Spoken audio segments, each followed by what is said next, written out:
Hey everybody, I am here with Shank from Shank Mods. What's up, man? How you doing?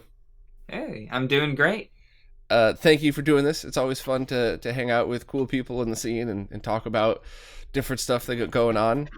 For anybody that might not know you, even though I'm pretty sure everybody here is going to have at least seen one of your videos in passing, but just in case, would you mind introducing yourself a little bit and just kind of giving everybody the 10-foot view of what you do?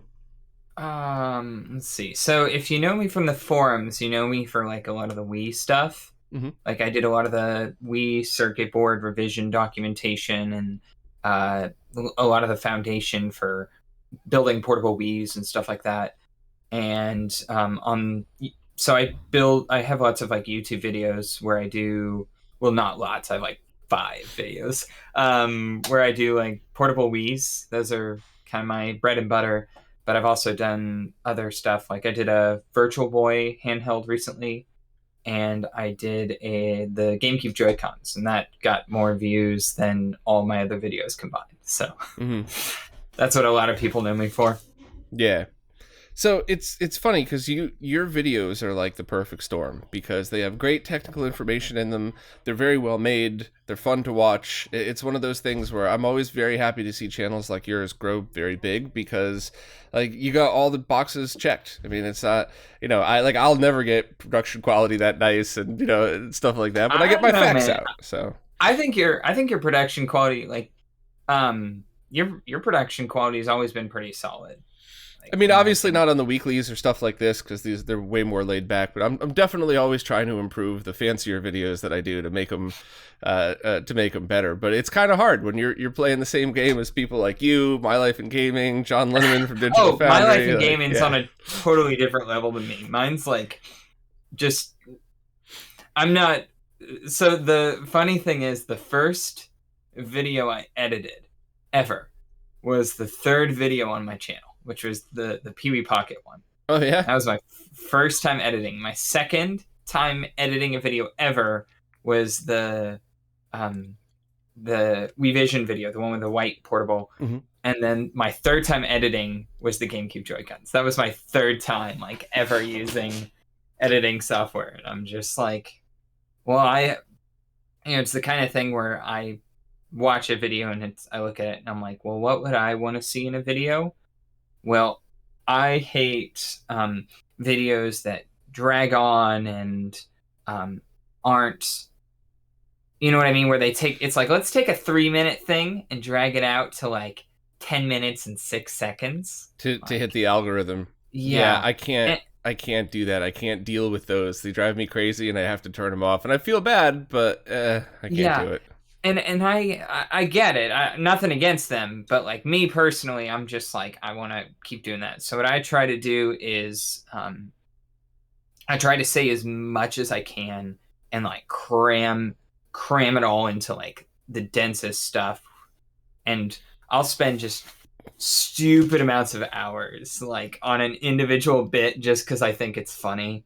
And Yeah. like from a business sense, my channel is kind of dumb because I'm spending like on 10 on a 6-second clip I'll spend like 3 hours like getting it all just like there was one clip I had where I had the GameCube component cables, where I had this idea in my head, and so I called up my friend and said, hey, can I borrow your GameCube component cables because I don't want to buy them. And I strung them up from a fishing line, like, and it's like coiled up like a snake, and like it was this. And I spent like probably 3 hours, like all together, setting that up. I mine's just I spend too much time on the details, I and know the like that's feeling. and everyone's like, "When's your next video coming out?" And I'm like, "I don't know." When I run out of ideas for this one, I'm working on.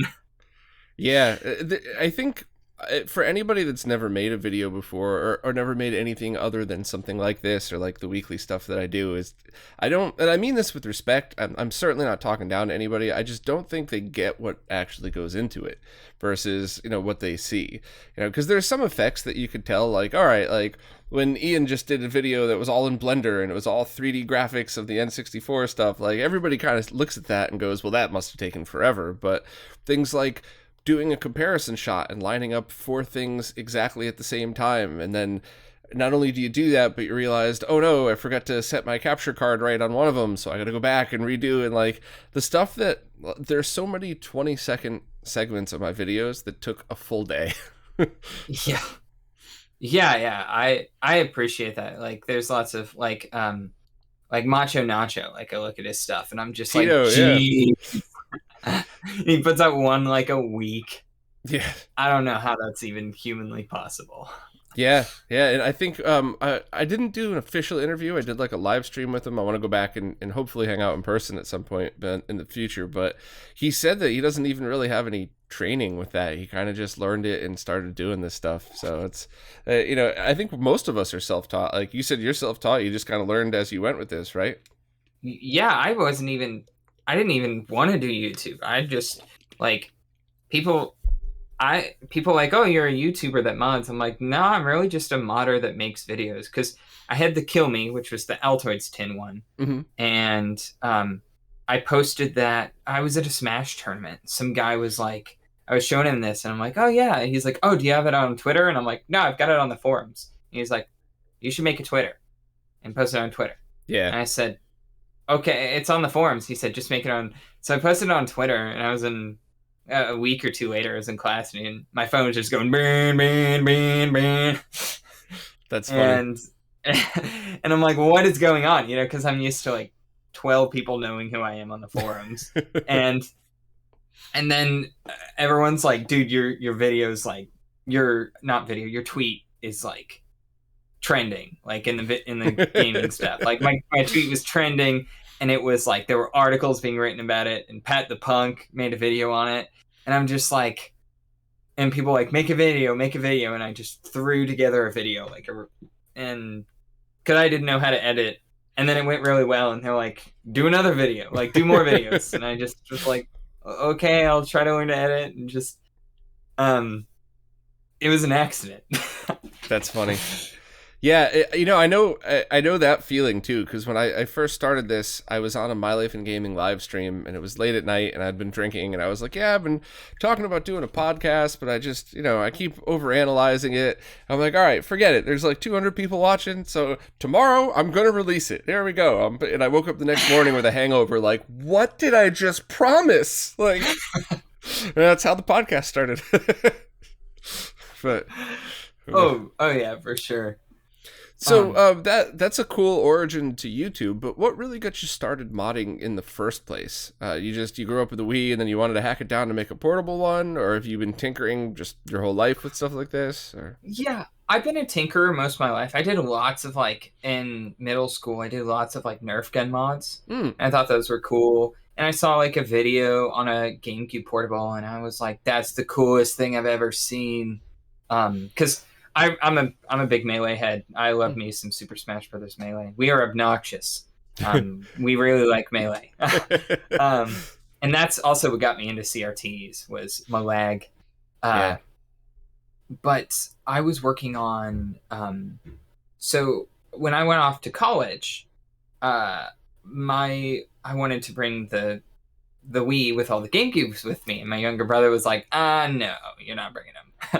So I went and I bought a I bought a Wii off Craigslist, and then once I bought that Wii, it was shortly after I got a notification on the Wii, I connected it to the internet, and it said, we are discontinuing online service. We are not having any more updates. We're not doing anything like this. And I'm like, all right, time to hack it. Time to learn to homebrew. I'd messed with GBA flashcards in back in middle school, but I'd never done any soft modding and stuff. So I'm like, gave it a try, and installed a USB loader. It's I left the city with screams, sirens, and murders and stuff in the background. And now it's the burbs with lawnmowers and kids playing. So my apologies. Keep going. Oh, I didn't even hear it. Oh, Discord noise canceling, I guess. Yeah. So then I went to how's it? I said, okay. And then I installed like a USB loader. So me and my brother were kids when we had GameCube games. So we just scratched the heck out of them because we were dumb kids. So all our GameCube games, occasionally they'd freeze and I'd have to press the open button and slap the lid close to keep playing Mario Kart in the middle of a race. You know, had my foot on the, like it reached a point where I had my foot, like my feet on the GameCube where I'd press the open button with my toe and slap it because a few times a race, I just have to keep doing that. And then I installed a USB loader and I was playing all the games and I had them there, all of my games like in front of me in a menu where I could pick them. And I'm like, I've wanted this my whole life. Like I was blown away. And as I was playing, and I said, this would be so cool if I could take this with me everywhere. So I was like, I'm going to make a Wii laptop. That's what I said. And then I looked into it and I'm like, oh, well, if I put in a little more effort, then I could just put it inside of a Wii U tab handheld. I'm like, oh, and I kept going down this rabbit hole of deeper and deeper. Like, I think you were telling about your story where it's like, this system looks like garbage on my TV. And then you're just like, I went down this rabbit hole and I realized like how much, and I discovered, oh, there's different versions. This one uses more power. This one uses less. So the layouts are different. And I realized the potential for portable Wiis that I'm like, this could be like the almost perfect handheld game system because you have Wii games and GameCube games. Because I'm a big GameCube library is my favorite. But you have the whole GameCube library. You have the Wii library. You have the virtual console. And then you have emulators. And the whole thing uses like 6 watts when you trim it down. 5 to 6 watts. And I'd never done electronics ever. Like I tried back in high school in physics. I'm like got excited for the circuits portion and I got like a 40 on the test and said, well, I guess electronics aren't for me. Like, yeah, maybe something else. And then this forced me to kind of learn, and I was digging in with soldering iron and destroying a lot of Wiis. And then I just realized, I couldn't do this alone. And so I started just documenting everything I could. Just like, well, I'm going to do a lot of the busy work, and hopefully someone with a brain bigger than mine will come along and help me. And I laid the foundation and kept doing stuff. And I'm like, hi, here's some stuff. Please help.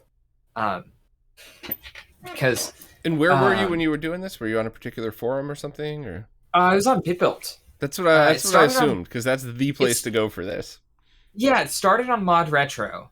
And then there was some forum politics. You know how that goes. And then they started a new forum, and then a few other people got on board, and which honestly could not have done without the other members of the community. This was by no means a one-man project.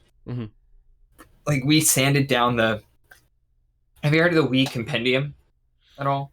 I have. Refresh my memory though, because I've been following BitBuilt since they split off from the other forum, and I've been following the work that they all did. So we took the Wii and we sanded it down to the internal layers. So we sanded down and scanned all 4 layers, and then I went in and meticulously spent more hours. Like I would get home from class, sit in my bed, and just color. I would trace every single line by hand because the thresholds weren't enough to do it automatic.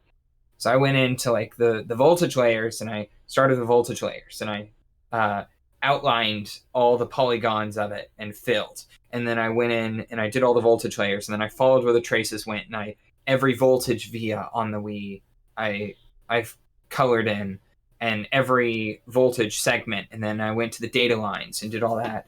And it was so much hours. But with that, we had a complete 3D map of the entire circuit board of the Wii, and it's open source. All this stuff is open source. So then we could figure out, okay, this is how everything connects. This is what we're going to cut, when we cut stuff down. And eventually we were able to get it to the size of a credit card. and sucking 6 watts of power, and like even smaller than that with like wicked relocations. And we've just been, as a community, we've all been working so hard to make it accessible, because this is such a cool, fun hobby, where even me, someone who just bombed high school, just fantastically failed high school circuits, was able to learn how to I learned electronics and circuits from all this. And Yeah. yeah, I It's poured pretty like, funny because myself and a lot of people I know, we have to learn by doing. So it's one of yes, those things where, like, you took that test and you failed because that's not how your brain works. Your brain just doesn't say, okay, I read the words and now I know. But when you start doing it, now you absorb it. It's a thing. You become part of it. You remember it. Remember how you remember your hands drawing the circuit leading to the vias. And so your brain connects that together and now you remember what those are. So it's so funny to me because I know a lot of people on both sides. I know somebody that could read a book and then, get an A plus on the test and then jump into things and have barely any learning curve. And I'm the exact oh, opposite. oh yeah, one of my former roommates and star of the video, Surprise for Ben. I don't know if you've seen that. Best video on my YouTube channel, unironically. It's like 7 seconds. Check it out sometime. um, it's basically me shooting my roommate in the gut with a nerve rocket launcher. It's Those are glorious. always fun to watch. So he's got just a basically photographic memory. So he just walks into class. He was able to get through engineering school without even trying, just like memorizing everything. And I'm like, I didn't even try it because I learn well in a classroom environment. Mm-hmm. And I was doing business school, doing this, and then I was doing circuits in all my free time. And all my friends they're like, "Oh, you want to come hang out?" And I'm like, "No, I just discovered a new revision of the Wii. I really want to check it out and see what's different about it. I think it's got a switch mode regulator instead of a linear one. It's kind of cool." So I'm just like geeking out on this stuff, spending I got a job and I was spending all my money on like just acquiring Wii's and like, well, this chip's giving us trouble, so I bought an oscilloscope and learned how to use it just to figure out what's going on with this little 5-pin jerk that's giving us nightmares. That's awesome. What oscilloscope did you get? Rigel DS1052E. I got the 1054Z, so they're all very good though. I like the Rigels a lot. Yeah, that's the new one. Yeah, I modded it and I put googly eyes on it, so now it's a silly scope. That's amazing. You got to do a video on that now. Oh yeah, everyone's like, "Oh, do a video on this and this," and I'm like, I spend like 6 months on every video, so yeah, I'm just being silly. Oh yeah, like my scope. But yeah, so I was pouring like all my money in this, like never expecting like any sort of return. I just wanted to see other people make portables, because that's the beauty of open source is like, unless you're like someone who's like really smart like Kevtris, where you can handle it all on your own. Open source is amazing because then everyone can piece together and everyone throws in their hat to the ring, and collectively we make just like the project is just so much bigger than anything any individual could do, and it's so cool. Yeah, totally agree. I love open source stuff for all the right reasons. I just think I think unless you're planning on doing all of the work that's involved in making and selling and supporting a product, consider open source. And of course, on the flip side, if you make everything from scratch, you plan on having the manufacturing done, selling it, supporting it, and you keep it closed. But when you're done with it, consider open sourcing it.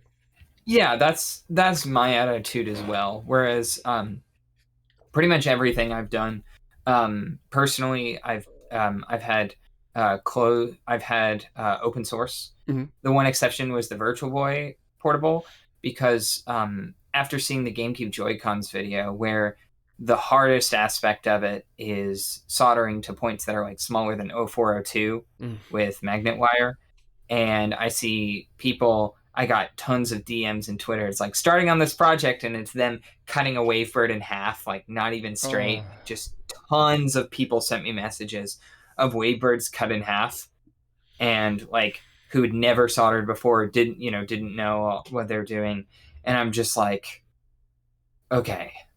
So for the Virtual Boy, with how much exponentially harder that was, and how many nightmares I had. Like I had to troubleshoot and tune a capacitor for one of the sync lines for VGA.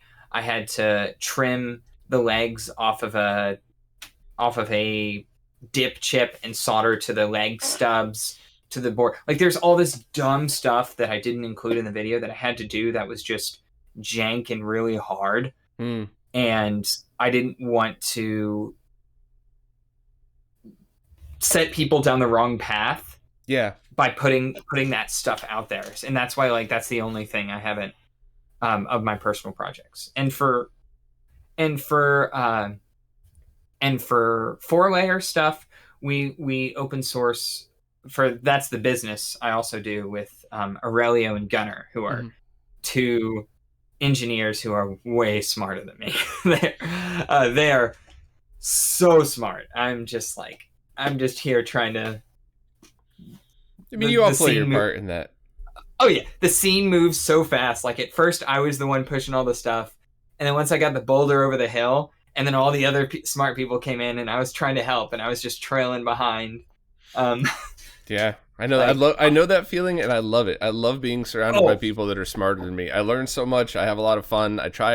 It pushes me harder to not be the useless ass in the group. Like, you know, I always enjoy it. Same thing with music. I always loved being the worst musician in the group, but not by a huge margin. So I didn't drag everybody down, but enough where I was really like always brought my A game because I just didn't want to let anybody down, and it always made me better. I loved it. Yeah, I totally get that. I'm terrible. I think you saw I posted like a guitar pedal board because what I lack in talent, I make up for in pedals. That was an awesome pedal board, though. Yeah, I've been working on that one for years. It's kind of like I was learning.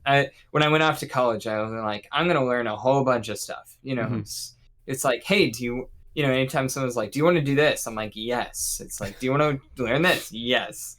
Yeah, I love that.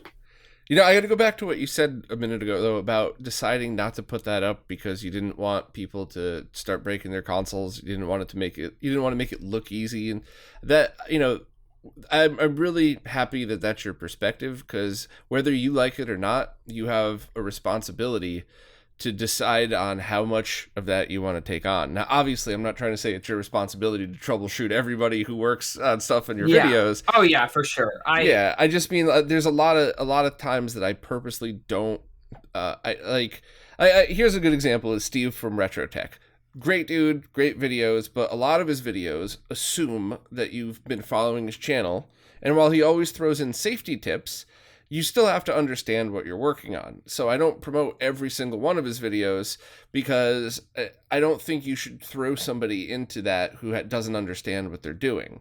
Whereas, like, he's done a bunch of beginner videos, some of which I forgot to write up on the site. Sorry, Steve. But, like, he's done a bunch of videos that's come at it from a beginner's perspective, where it's like, even if you've never touched a CRT before, as long as you follow the video, it's totally safe.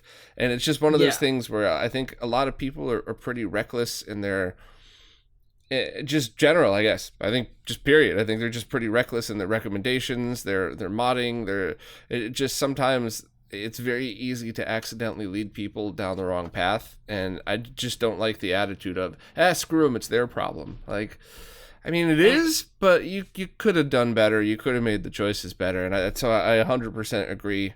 You know, or maybe if you do make it open source, or if you do release it, do it in the place where people would go for that. Like, don't put the files on GitHub, put them on BitBuilt for a little while or something like that, and, you know, let it trickle, or however you've been doing it, I'm sure is fine. But just, you're right in that, not just saying, hey everybody, grab a Dremel and a saw and start cutting up your wavebirds, like, you know. Yeah, I released them with disclaimers. So when I released the GameCube Joy-Con files, I waited for the video to tie down for everyone's kind of like every news, every freaking game journalist to not cover it. I appreciate it, but like I got, oh my god, so many messages of people like, I will pay whatever for this. How much for this? And, I had some like 12-year-olds like, I will give you $60 for that. Like for them, that's a whole lot of money. Yeah. But the Virtual Boy, another thing is just how rare they are. Is Yes. like they're getting really, in the failure rate where I want to with a Wii. There's 101 million of them, and if you're, I've had people before come after me saying, Wii's aren't even that popular. It's not like Game Boys where there's like a million of them and everyone wants them. Everyone's like, with a Wii, everyone's like, there's 101 million of them, and everyone thinks it's just this. When they think of the Wii, they think of this like, oh, mine's got a power cable because they suck batteries so hard. But they think of this little thing that they just wag around, and it's like, that's stupid. I don't want it. So. Well, the other thing with the Wii is there's so many of them with broken disk drives, and so many of them with other issues that you're kind of breathing new life into it. And same with the Virtual Boy. Is I know so many people over the years that they dropped it and all of the glass inside shattered. So all they really have left is the outer plastic and the motherboard on the inside. And I love people who take the Virtual Tap and they consolize it to like the 3D printed ones, and then they just sell their nice looking plastics on eBay for people with the opposite, working ones with broken plastics. That makes me really happy. I've seen a couple of people be like, well, I don't use my Virtual Boy anymore. Let me rip the motherboard out, throw out the rest of it. And it's like, no, that was a working Virtual Boy. They're hard to find. Yeah, and that starts to get into that kind of like gray area of modding where, we are destroying our own hobby to a degree. And that's one of the things. That's why I really like the Wii. And I tell people, like, people were making GameCube portables like when we first started doing the Wii portables, and I just basically would like scold them like, don't do this. It consumes 3 times the power. It costs more money. It's more complex. These things are far less common, more desirable. Like, just go for the Wii. And the main Wiis we go after are the ones that don't even have the GameCube ports. So it's even better. Yeah. So the ones without the GameCube ports, they still have all the data lines there, and we're cutting off where the ports would be anyway, so you can't tell. So we tend to go for those. So that's a big thing. What we're doing with 4-layer tech, that's our business, is we're selling all these boards to try. We want other people to make it, because it's not just by making a portable, it like really forces you to learn how to do electronics and to think critically and to assess and troubleshoot. And it's been really cool seeing people. There's another modder named Ginger. Ginger of Oz. He when he came to the forum, he was toasting chips. And I was sending him new chips like, you got this, dude. And now he's like, he's got a YouTube channel that's really big. He was doing commissions, and he's making custom circuit boards, and he went to school for electrical engineering. And it's just like, all these people, I'm just proud of seeing the community members go from like 0 to 100 and like finding their passion through making electronic stuff. Yeah, that's a great story. I always love hearing stuff like that. And it just, I guess you could really just apply that to anything, though. Just keep trying, be smart, try not to waste as much stuff as you can. Practice on old electronics. That's always the best thing. Find something that was already in the trash anyway, and just try everything. Drag soldering, hot air guns, just ruin the heck out of it, because it's already ruined anyway. So and just read. Because you can learn so much from other people's mistakes. Yeah. That is it's I like it's a really weird balance where I don't want to show, because I've reached a point where a lot of people are looking up to my guides and seeing, well, this is, well, how he does it is the way to do it. When I'm not like the best, or there's so many people so much more better than me, and I'm still figuring it out as I go.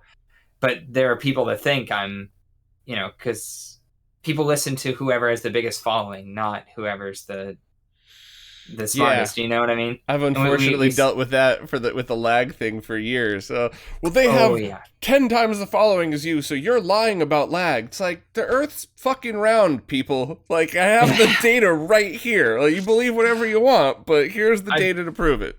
I've had that before. I had someone in the melee. I was when we were switching over to LCDs. I'm like, LCDs have inherent lag. Like that's the how it is minimal. How much doesn't matter, but it does have some degree of lag. And they were comparing me to an anti-vaxxer, and I was, and that's when I lost it. And I bought, not only did I buy a time sleuth, but I bought adapters and converters for everything. Like everything. Like I can do composite over SCART. I can do VGA over BNC. Like I have just one of those old aluminum Game Boy cases where if anyone's like talking about their lag and stuff, I'm like, all right. Do you have one where you could test lag with a time sleuth through composite and S-Video as well? Yes. All right. If not, I'd send you one because Oh yeah. I love it when people get into this stuff too. It's so much fun just to be able to take that measurement. Oh, I've got it. I've got it all. Like I've got DVI. I went crazy. So I've got composite, S video, component, RGB. Like the only thing I can't, and I've got a sync combiner, so I can do RGB too. Perfect. I designed a little sync combiner circuit using like a double XOR gate that someone else. I don't know how it works, but someone said, "Do use this," and I said, probably okay, the one Steve designed that's been floating around. That's what we used for the root of the HD15 to SCART for this exact reason. So you can go HDMI to VGA and then plug it into this, and that turns it into SCART. So yeah, that's neat. If you ever need any of that stuff, always reach out. I got piles and piles. I keep a box right next to me with all of the different time sleuth and lag testing. It's always within arm's reach. Oh man, I don't know where mine is. I think it's in the other room, but it's one of those aluminum Game Boy cases, and I have like a battery bank with it. Like I am set up, so I just walk in, flip that thing open, and I've got like, it's like in Toy Story when he walks in with the toy repair kit, and I feel like that when I open up my lag testing kit. That's funny. The Smash community, like I take a deep breath every time somebody reaches out from the Smash community because they're so passionate, and so many of them are willing to go to the lengths that it takes to get a zero lag setup, zero lag added to the original console. Sorry, and yes, they want, a lot of them want the right stuff, but so many of them are still that have that passion, but they'll overhear somebody say something. Sometimes they overhear it wrong, and then that's their religion. Like I had somebody tell me that like RGB adds lag. We wouldn't use that. Like, oh man, I don't know who you were talking to, but you might want to rethink your stance on that. Like there's been a lot of that. I get both. I get a lot of views from people who want to get the least amount of lag and they want a good setup, and I have an equal amount of comments and views from people that are like, "You're lying. You're full of shit." It's like, all right, man, whatever.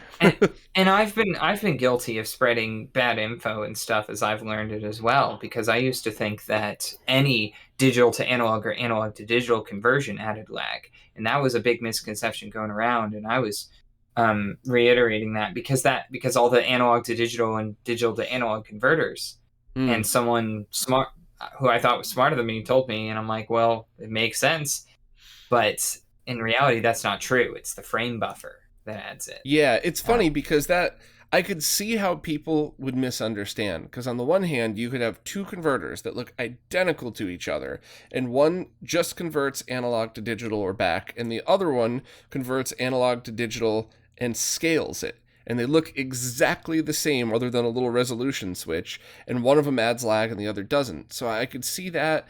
And also, if you put a time sleuth up, you would notice a few microseconds difference. And if somebody doesn't understand the difference between millisecond and microsecond, that could be. I think there was a couple of people that definitely got in my comments that didn't know the difference. And Yes. it's fine. I try to be patient, but I could see how it would be very easy to make that mistake. I just wouldn't go, lighting a torch, an anti-lag torch, if I didn't actually know the answer to that. So it is kind of Yeah. funny. So I definitely have said some bad stuff. I've been learned since then, and I'm trying to explain it. And I don't know if you knew about this. Do you know about the lag reduction stuff in Melee? Like they found a way to reduce the lag in the game, and that sounds insane. So No, it doesn't sound insane. It sounds pretty awesome, and I love it when people experiment with stuff like that. The only question I have, and I'm not a pro gamer, I'm not even good at games, I just really like them, but as somebody that competes, how do you rate that then? Do you think that now you're changing the original game, so maybe it's faster, but it's not the original, or do you look at it like fixing slowdown in certain parts of the game?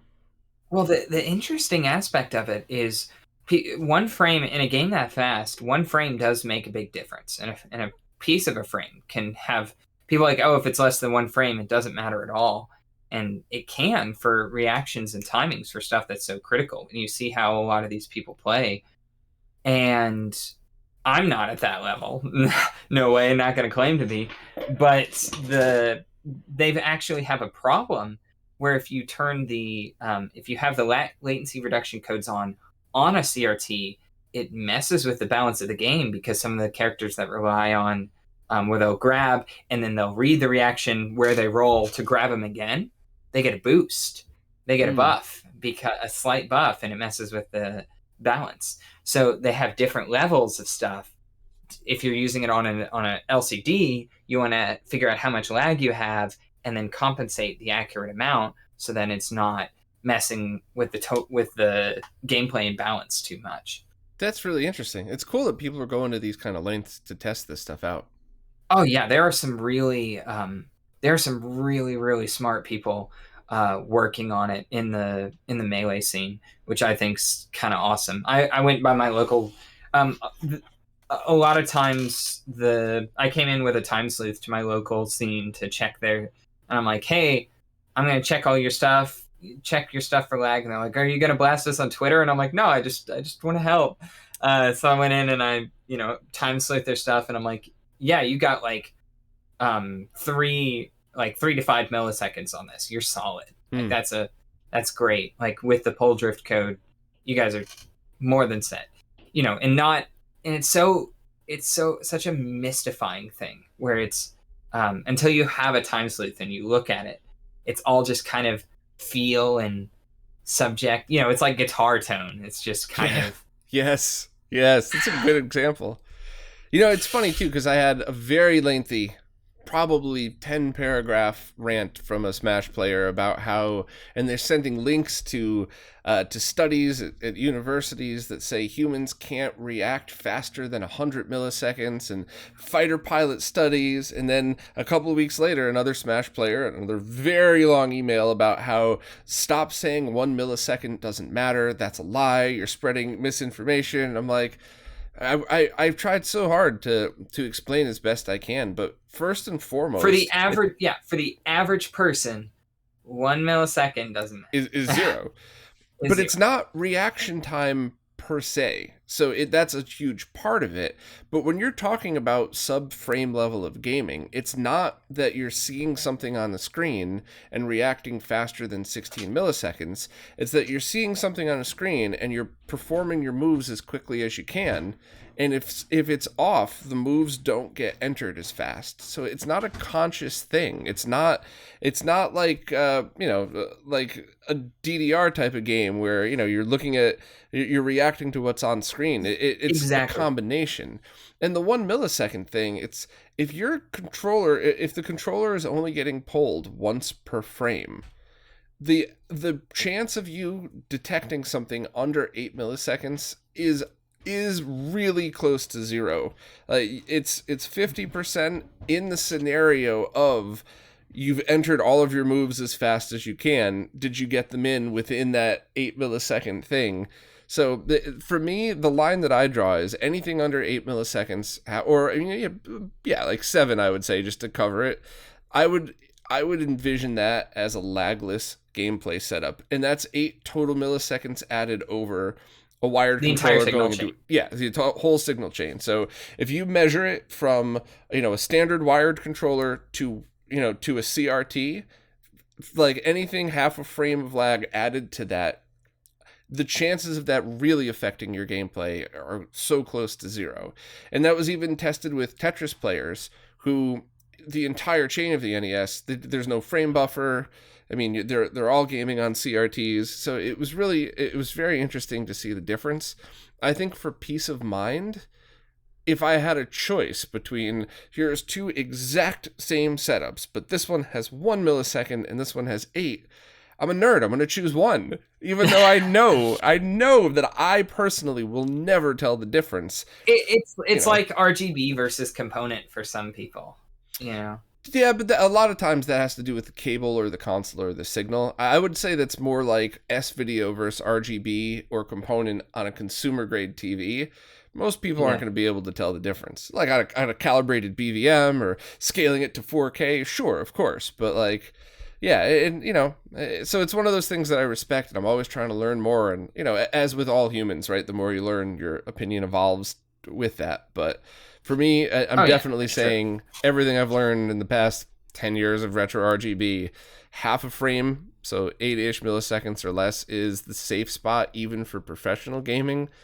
But if you have a choice to go lower, always take it, because what the heck? Yeah. I could be wrong.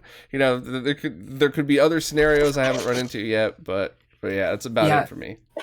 And the Melee stuff gets really deep because we're having to take into account one thing we're also discussing is that LCDs, the time it takes for the filter to polarize. Yes. So it starts, 1 millisecond response time, my butt. It's like, it starts to go, and that's where you get the ghosting and stuff. Yeah. And it's, oh my gosh, it's such a rabbit hole. And I'm just like, and it can be very distracting. The whole ghosting thing on LCDs. Like if I had a brand new, excellent LCD panel with a 4K integer scale of my game, which doesn't even really exist yet, and it had ghosting, I'd rather play via composite on a CRT. I'd rather have a little bit of that composite video blend interference. And everybody's eyes are different, but for me, that ghosting is so distracting. Yeah, and it also depends on the game too. Like side scrollers, it's gonna be brutal. Right? Yeah, a JRPG. You forget. You're not going to tell the difference, obviously, but oh yeah, and lag's just such a that's why I love the time sleuth so much, is that like it allowed me to just knock down the curtain to see like actual, well, this feels weird, like this feels different. It's like, okay, and I was talking to a friend of mine. He said, oh, I've got an HD CRT, it's got no lag. And I'm like, nah, dog. It might. He said, no, really, it doesn't. I'm like, nah, dog. And he bought a time sleuth, and he's like, oh my god. Was it 2.5 frames? I don't know, but it was bad. Yeah. It doesn't lag on 1080i. Funny how a lot of that works. I have one here that I've tested a lot of those, by the way, and I have one here that processes 240p wrong. It tries to deinterlace it, but 480i, 480p, and 1080i, it doesn't accept 720. But all three are 0 milliseconds of lag. So whoa, and it's an HD widescreen CRT, and it looks, and it's got an HDMI input. and the component and HDMI are both 0 lag. So it's a really cool find. Like, the person that told me about it nicknamed it the poor man's BVM, and I'm like, that's a funny nickname, but like, it deserves a better nickname. This is a great monitor to use. So yeah, I'll be doing a video on all of the ones on my CRT wall at some point between now and never. So hopefully I'll get a video out that, within a year, I guess. But may need to hunt one of those down before everyone else finds out about it. Yeah, well, that's the other problem, is I don't understand why this model doesn't do that and others from the same manufacturer do. So what do you have to look for, that's the stuff I want to research before I do the video. I don't want to just say try to find this exact model, because there could be 20 model numbers that do that and one that doesn't, one that's really laggy, or it could be vice versa. So I want to get more info out, but yeah, that's I've seen a lot of HD CRTs that are a minimum of 2 to 2.5 frames of lag, and I gotta borrow one of those from somebody locally so I could do a video on that too.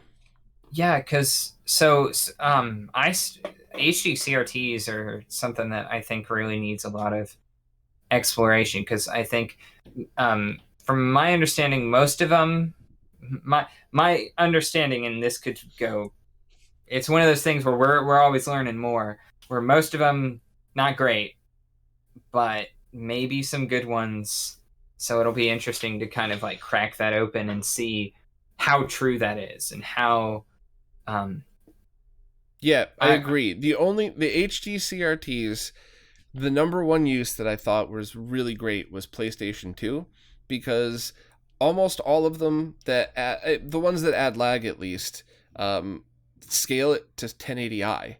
So whatever you send it, they scale to 1080i. And for a 480i native game, that has the potential of looking really interesting and different. And if your choice is playing it, especially if you don't have any kind of scaler, so you're plugging 480i into a flat panel, it's like 5 to 7 frames of lag, whereas 480i into this with 2 frames of lag, for a lot of games, especially those, like Grand Theft Auto, I like that game, but I don't think you would notice that much lag in it. So that it would be a pretty interesting experience to see. And that's one of the things I would definitely want to do a video on, is just to kind of go through that and show people why they may or may not want to. But if you got an HD CRT with 0 lag, you're solid, because now your 480i games look perfect. And if you could switch to 480p, beautiful. Yeah, if I had an HD CRT that didn't have lag or processing, and just spit out 480i and 480p like on the screen, whoa, I'd be like, all right, here's my wallet. The one good thing with the GameCube and Wii, though, is because they all really support 480p. There's a handful of games on both that don't, but all the bigger games, all the Smash games and everything do. You could just go from HDMI to VGA, and you could have like a CRT VGA monitor in 480p, looking gorgeous with 0 lag on it. Have you ever done any experiments with those? With VGA CRT monitors? Oh, yes.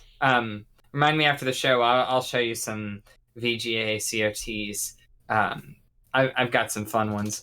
But my favorite VGA, I have a Hot Wheels VGA CRT monitor. That is awesome.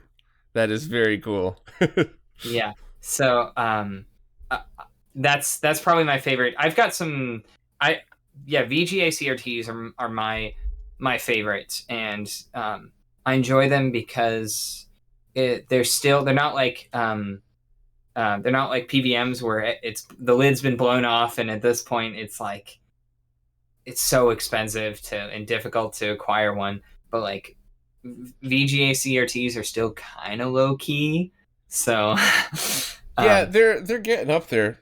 So last week, somebody messaged me saying they had 2, and they were the exact ones I was looking for. I was like, yeah, I'll buy them right away. I was like, I'm about to do a live stream. Let me hit you up afterwards. And apparently somebody else, not only did they call and say, I'm going to come right now and buy them, don't wait for anybody else. They found out I wanted them. So they're like, yeah, I'm taking them and I'm never selling them again. And I'm like, what's going to happen. They're going to just wait till I do a video on them and then put that stuff up on Craigslist for at a 0 to whatever they paid. Like, I wish you let those go to the right place. And the guy was like, I don't know, man. He was pushy and he showed up with cash. I'm like, All right. So Yeah, I'm not a big fan of CRT scalpers. me Um, neither. Yeah. yeah, I did that yeah, entire video about it just to warn people for what to look for a CRT scalper. And the only people that got mad, CRT scalpers. yeah. You can tell if someone's mad at a video. It's you're calling yourself out like that. Yeah. So, are you allowed to talk a little bit about the products that you've been making? Is it Abs- cool to talk about it? I didn't want to push you into that or anything. Absolutely, yeah. We'd love to talk about it. So we've got we just released the ForeverPak, which we've been working on for a while. We picked the worst time. The ForeverPak. Yeah.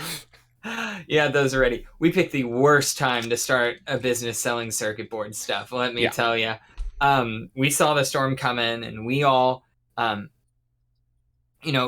team is me, who, uh, and then we have the team is me, and then we have Gunner, who is also known as G-Man. He makes all those He makes lots of N64 portables, PS2 portables. He's, in my opinion, the best portabilizer in the world. Hmm. He's made more than anyone. That's just my opinion. Video cut out. All right, we're back. Oh, sorry. And yeah, video cut out on my end. And he's he's an electrical engineer, and then we have Aurelio, who do you know of Aurelio at all? Any of the Yeah, stuff he's I done? spoke to him a lot back in the day. Back around the time that BitBuilt became a thing. I think I spoke to him on a couple Discords. It was always nice to meet, and I think I've spoken to G-Man before a few times as well. Yeah, they're both. Yeah, Aurelio has a doctorate in electrical engineering, Oh. so he is. Yeah, he is really. He knows his stuff. That's why I said, like, compared to them, they are just. We got an awesome team. So it's us three, and we had some. We wanted to. They used to be in the BitBuilt store, and that you know, when you have business with friends, and it's a three-man trust, and unfortunately the two of them departed the BitBuilt store, and they still wanted to do stuff, and they reached out to me because they wanted to do they're excellent engineers, but they wanted me on board to for because I have like a business and marketing background. And Smart. So many engineers just think that because they're really good at one thing means they're great at everything, and the ones that do the best in life are like, okay, well, I'm a tech nerd, so I need a marketing nerd, and I need a sales nerd, and let's all do this together. And that's a great. I'm glad to hear that. Yeah, so they, I was just graduating school, starting a new job. YouTube channel was taken off, but the community needed me there. So I said, all right. And we saw the chip shortage coming, and I personally took out a pretty big loan I took out a business loan to do this because I believe in it. And it was the right move. And we got some of the stuff we needed. We jumped out ahead because some of the chips we need have for some of the other products on our store have like last I checked, it was an 83-week lead time. Yeah. So it was definitely the right move, and we're building stuff for like portabilizers. We started off, we want to do portabilizers and we want to branch out into other areas. But for the portabilizing stuff, we have Gunner's doing a lot of the PCB design. My role in it is, have you heard the story about someone bringing Steve Jobs like a prototype of the iPod, and he said, make it smaller? And they said, we can't. There's like room and tolerances. And then he just takes it, drops it in a fish tank, and says, bubbles, make it smaller. That's basically my role. I'm going back to being like, blank area in PCB, make it smaller, because we want these to be as small as possible. And I'm like, I see room for more features, and we're redesigning the boards so many times, and as we're but we're pushing out stuff that's we're really proud of. Like there are for our portable for the battery management circuit. So it has all the voltage regulators that we need. It handles battery management and charging. We have an add-on board for USB-C with internal USB and muxing for switching. So when you plug in, when it's off, so you can keep your flash drive for storage of all your games inside of it. And whenever it's off and you plug in a USB into the port, it'll switch it from the Wii to the USB port so you can access all the games through the USB-C charging port. So you can load up games on it. That's awesome. And then it comes with a thermal monitor, so then it's you can read the temperature, and it can adjust the fan speed depending on the temperature, and turn it off if it gets too hot. I've had a portable melt, so the power switch got bumped while it was in one of those DS pouches, so it ran for 4 hours with no ventilation. And the ABS plastic, at the end of one of the Star Wars movies where they have the melted Darth Vader mask, like that's what my portable looked like. That's pretty funny. Sorry. It's hilarious. We call it the Melty Boy. You gotta find joy in your own mistakes, Absolutely. If you can't laugh at yourself, then you gotta laugh at your own tragedies. Then, but and then that board does other stuff, like it monitors the it's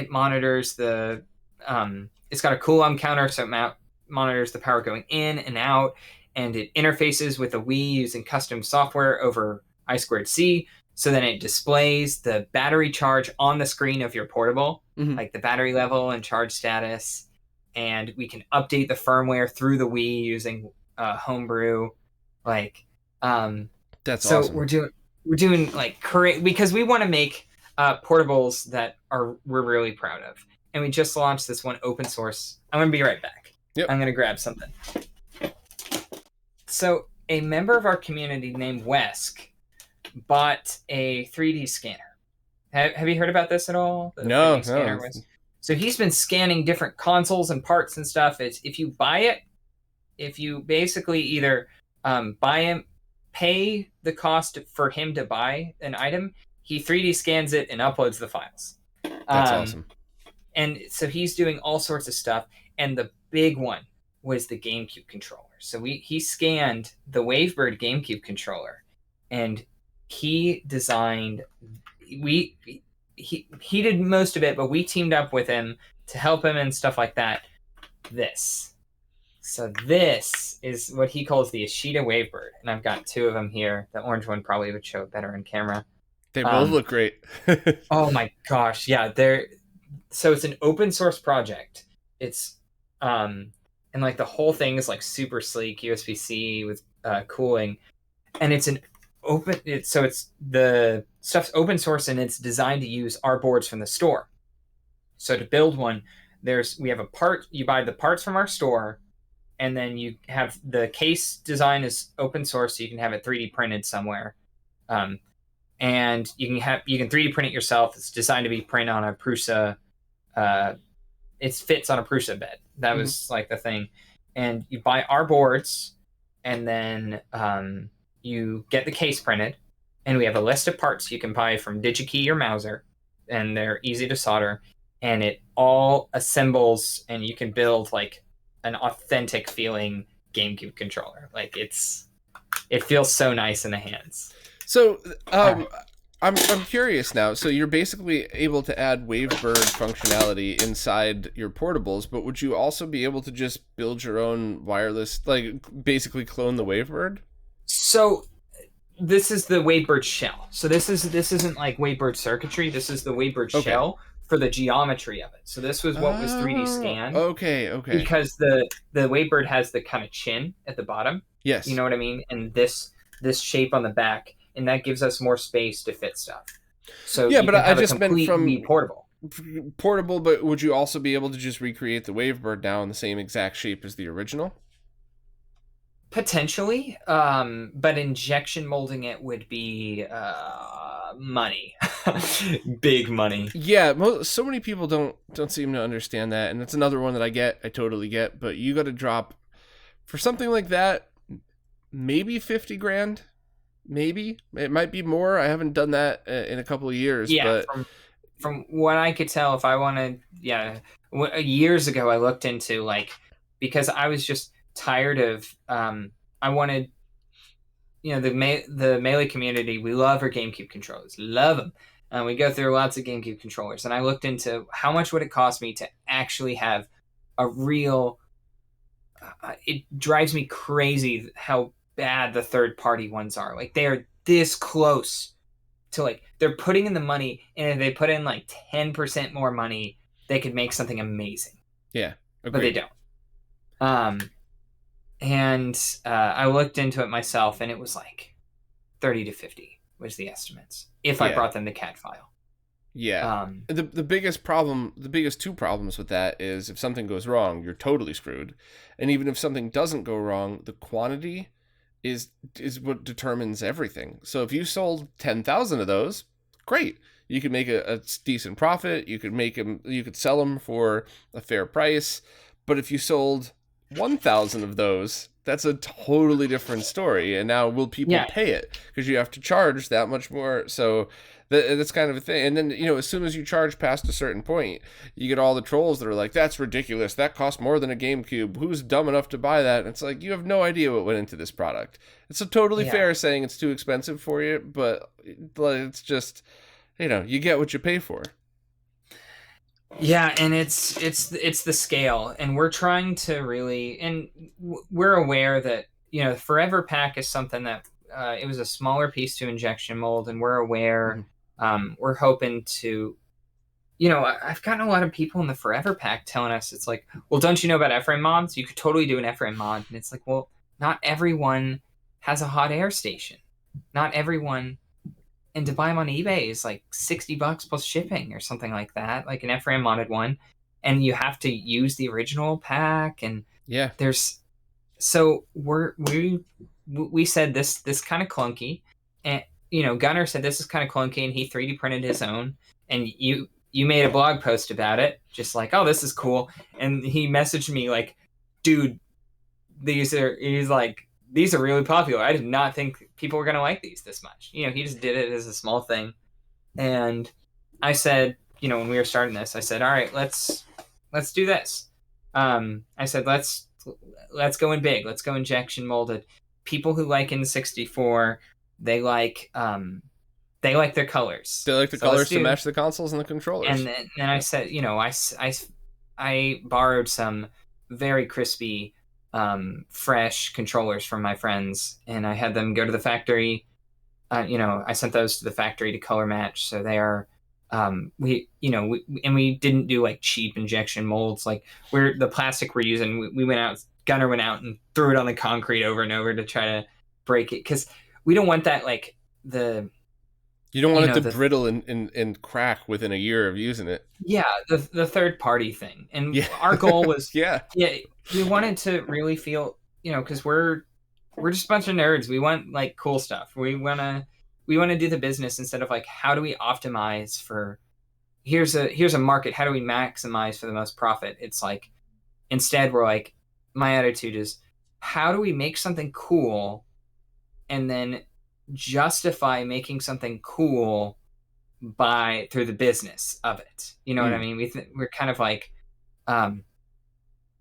does that kind of make sense? 100%. No, I completely get where you're going. We want to make the best one we possibly can. So we're going to use, we got into a lot of like, we've already had controversy on that thing. So we, but don't forget, people just need attention sometimes, right? Yeah. So, maybe they're mad because, they're broke this month and can't get one. Maybe they're mad because they thought of that 3 years ago, but they don't know electronic design or how to make a mold, but that was their idea. You stole, like, people are crazy, and you got to deal with that, unfortunately. We've made some mistakes. So when we tested FRAM, we had, we went through and we did testing, and we found incompatibilities. And we had testers test the incompatibilities, and they also had the same tests. So we said, okay, well, we tried a different chip that had better specs, MRAM instead of FRAM, and we didn't have those incompatibilities.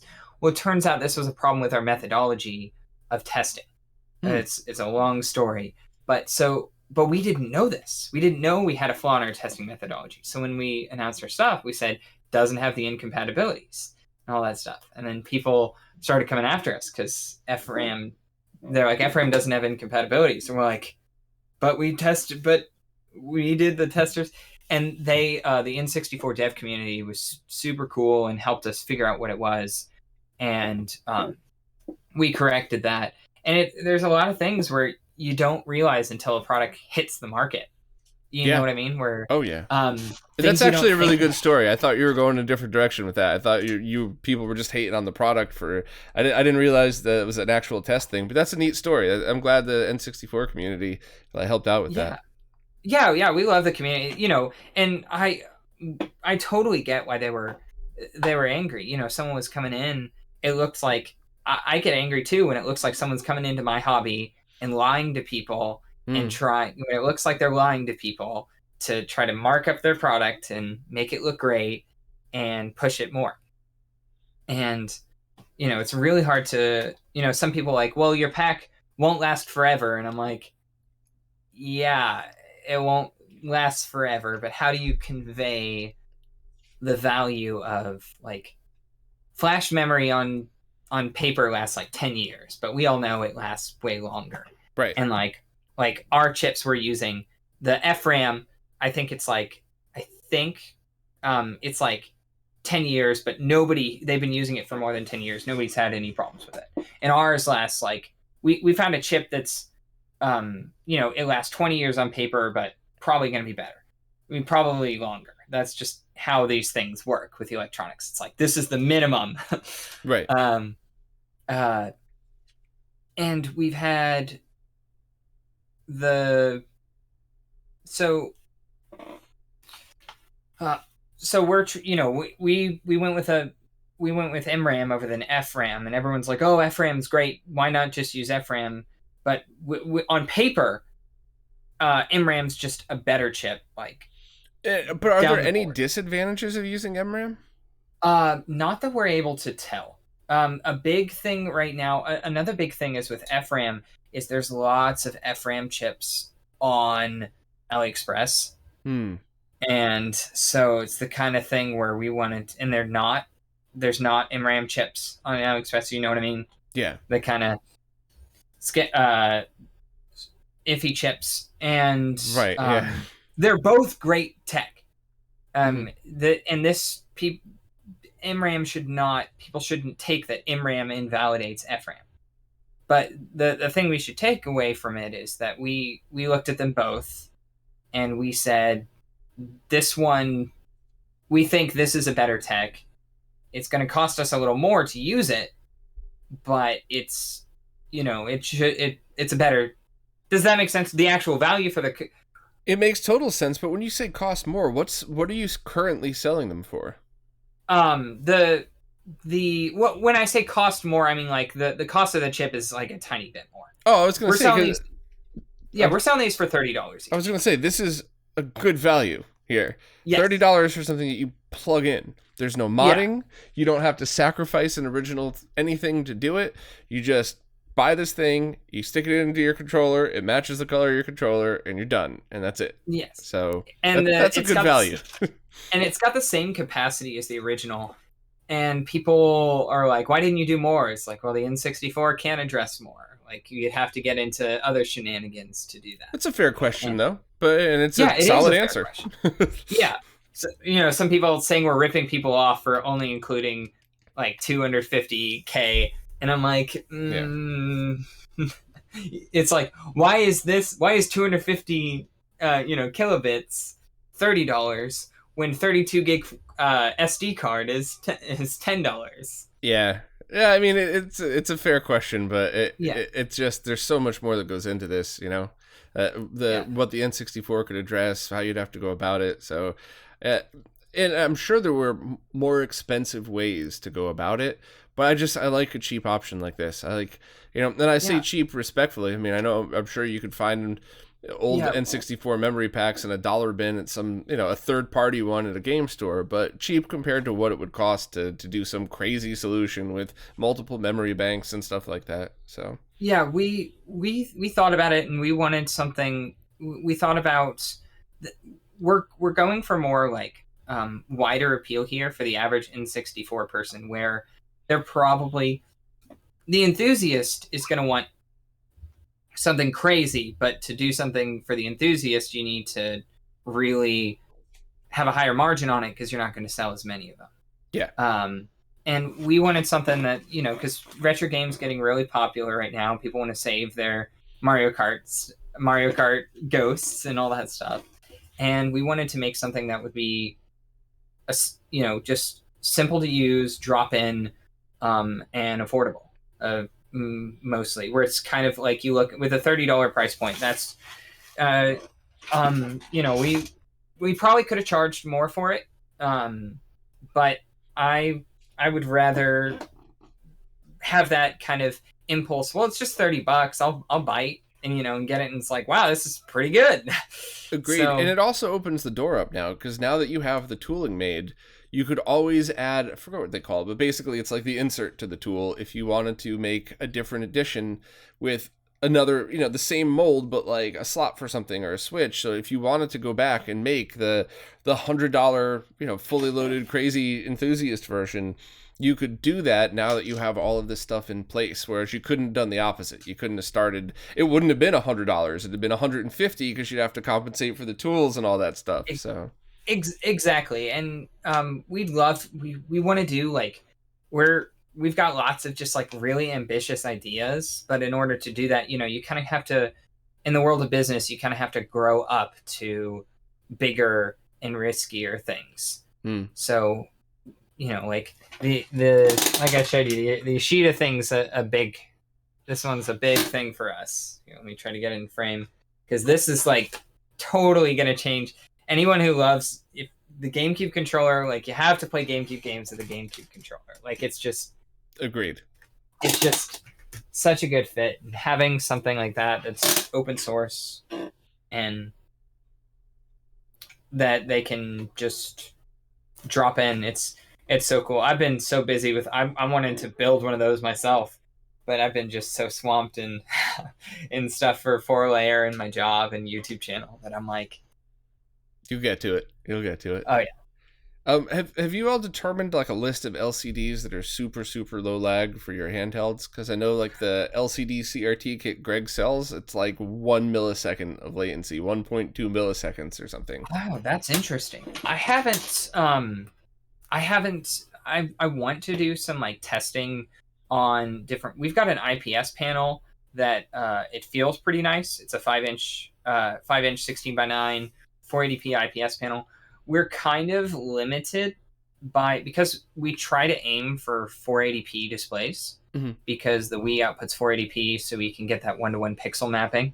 Yeah. And with the VGA, you don't have to worry about the extra cost, lag, or complexity of putting a scaler in there to get that. So yeah, and designing and creating like the amount of work it takes to like create a scaler for something so that's small and niche, and the power consumption, like in a portable thing, you're just when you're looking at a home console, you're just like, oh, I'll just throw a scaler up on the shelf. I can throw money at this solution and make it go away. But for portables, you've got power consumption, you've got size constraints, you've got all sorts of interference stuff, you've got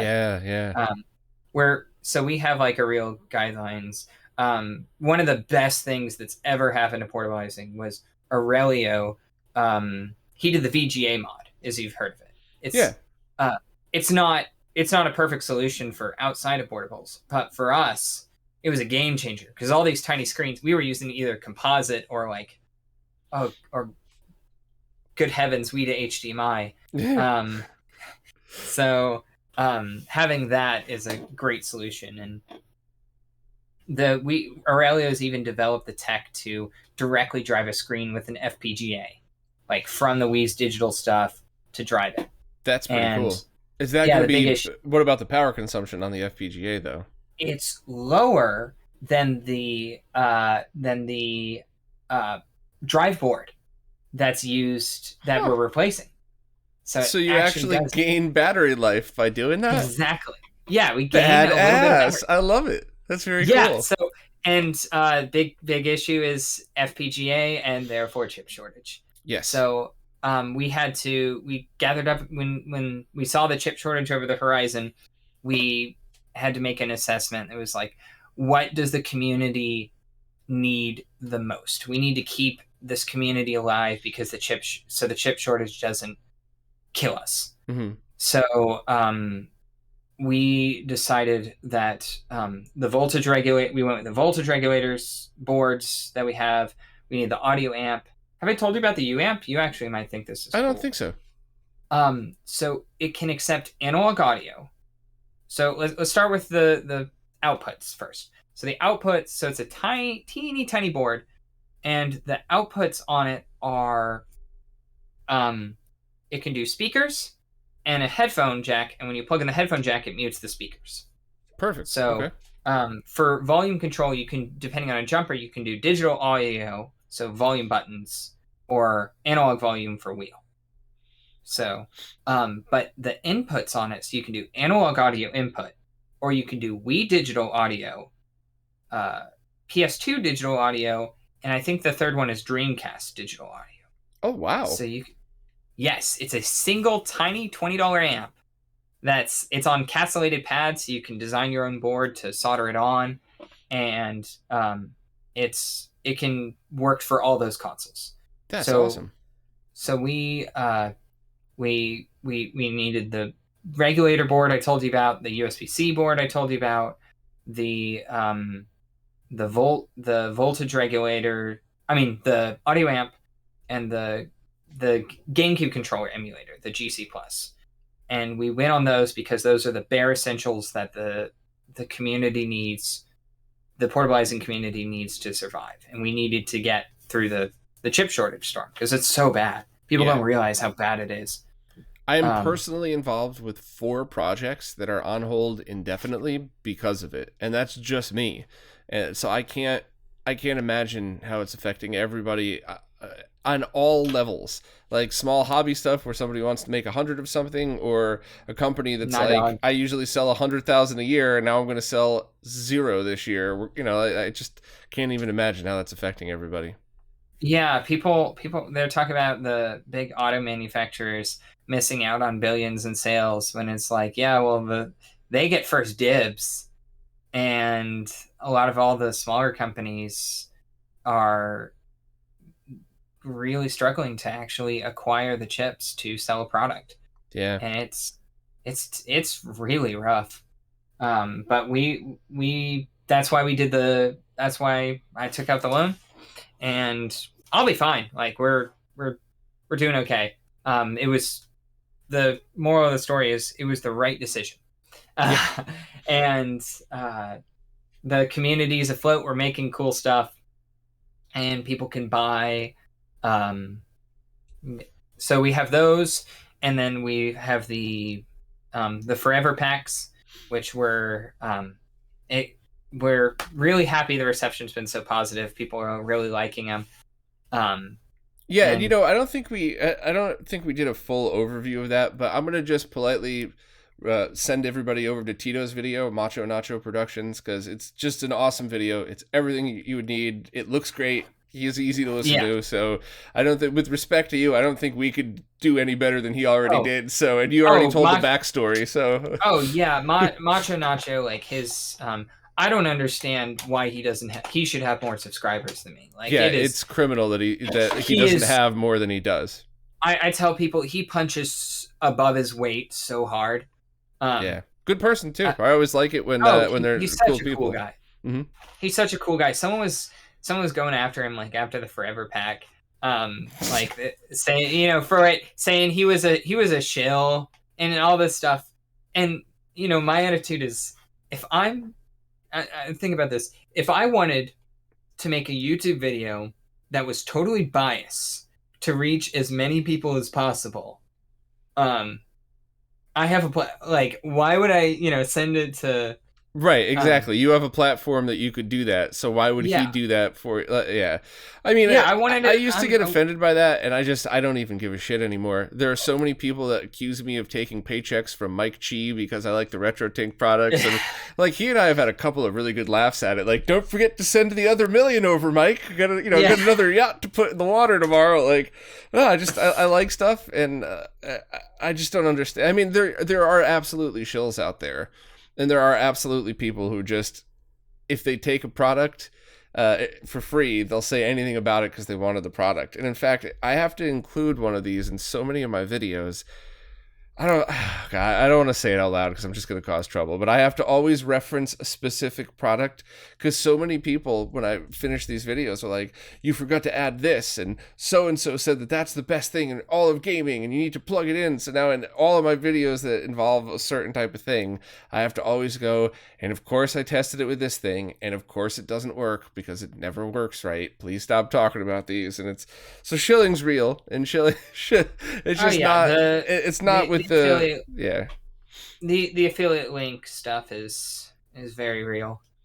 Yeah, it's hard because that's how I make a living. Without affiliate links, I'm gone. And I understand a lot of them. They gotta, you gotta find the balance of, but you can. It's totally possible to, like I did the video on the G-Boy back when the BitBuilt store was the thing, and I had an affiliate link there because they were cool and wanted to give me an affiliate link.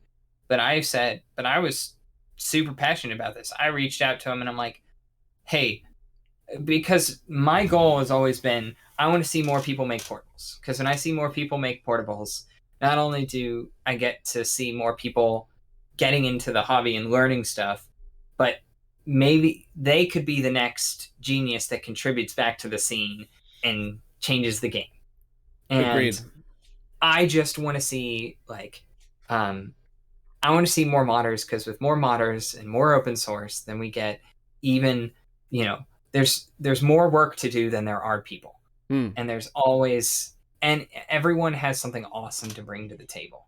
And yeah, I agree 100%. Everybody's welcome. Don't ever feel like, there's not enough room for everybody, even whether it's modding or making YouTube videos or whatever else. Like, just do whatever the heck you feel like. There's room for everybody. There's a lot of fun to be had.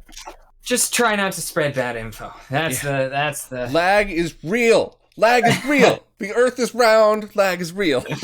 Yeah, I've had people. It's so funny. I have a matrix set up in our room where we have the TVs, and I have an LCD. I have a component video switch, matrix video switcher, and I run it into the CRTs, and then it runs, and next to it is an LCD that has an OSSC on it. And I'll put video games, and I'll put it on both of the TVs, and people will be watching us play, and I'll watch their eyes, and their eyes will always just go to the CRTs. Like, they can look at both, but they always look at the CRTs. And I'll ask them, why are you looking at the CRT? They're like, I don't know, it just looks better. I'm like, damn right. Oh, that's awesome. I couldn't think of a perfect way to close this out than that statement. So if you have a Nintendo 64, seriously consider picking up one of these ForeverPaks because they're absolutely awesome. I'll leave links to everything in the description. If you are any kind of portable modder, so you want to hack a console into being portable, you probably already know Shank and all of these forums that people are talking about, but we'll leave links to all that too. And of course, any nerd who just likes watching videos about cool stuff, I'll link to your channel there as well. So I think you're doing a lot of great stuff, and I really can't wait to see what you're working on next and what else you all have in the pipeline.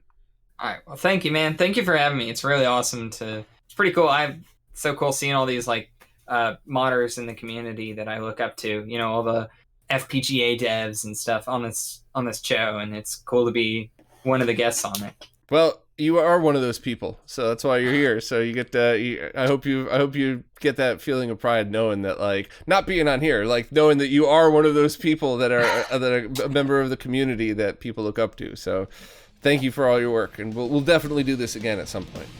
All right, thank you, man. I really appreciate it. Awesome.